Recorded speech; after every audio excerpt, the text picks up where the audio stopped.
Thanks for joining us on this episode of Beyond the Bounce, presented by ZTE. I am honored to welcome in assistant coach for your Texas Legends, Coach Walter Pitts. Coach, welcome to the podcast. Appreciate you for having me, Trev. Absolutely, my friend. Now, it's a really unique opportunity right now, Coach, for us to understand a little bit more about you because coaching isn't where it started, it's where it's come to today. It started way back, and you were quite a talented basketball player. What role did the sport of basketball play in your life, and how did that lead you to your opportunities here today? Basketball has been big in my life. Coming from a small town, 32 in my senior class, 1A classification, probably the smaller classification in Alabama.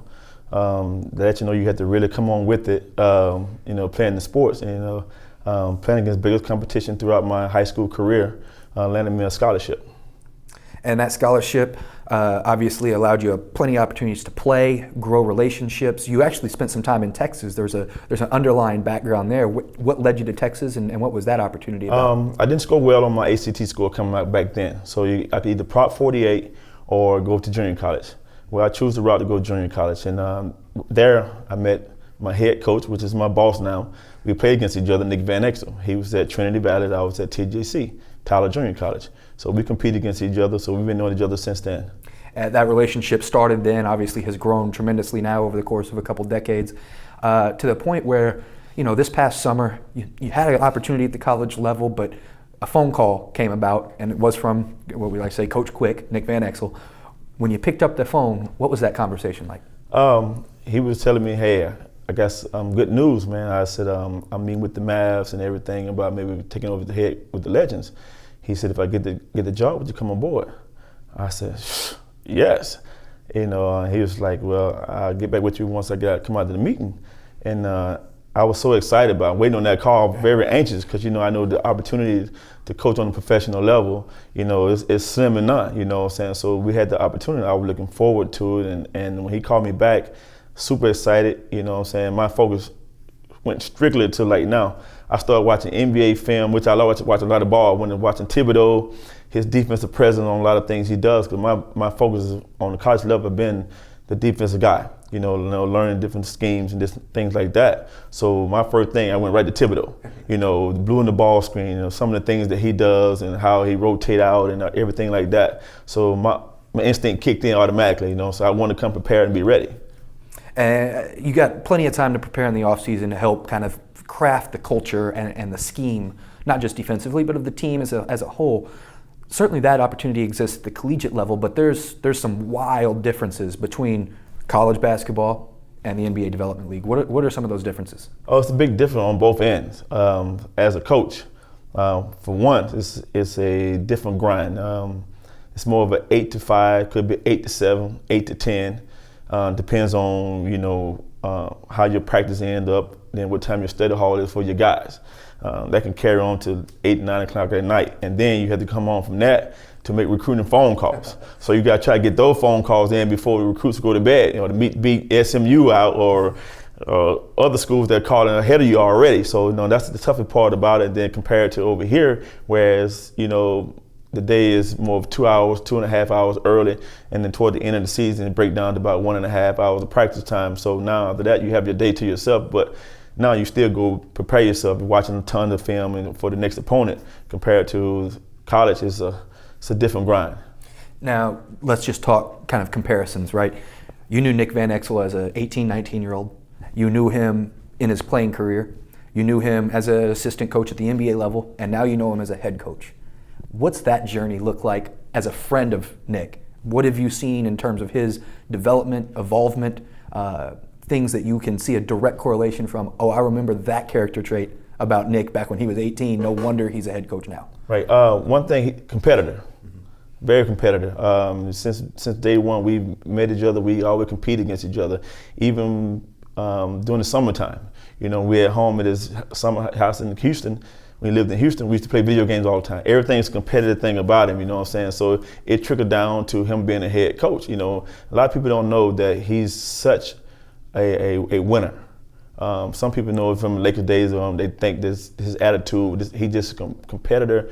He's a winner. He wants to win. He's one of those guys that I think he grew up different than most people that played the game. his upbringing was probably a little different than anything. So it was always, he had an edge on his shoulder. So that's the same thing now as coaching.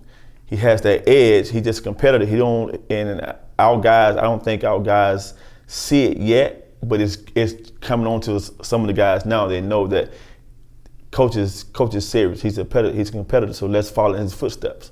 Certainly great footsteps to follow in, and to be a part of the coaching staff as a member of that assistant coaching staff is something that there's probably an education almost each and every day, not just from Nick, but from the players. What have you learned so far now being a part of the team for roughly 6 months?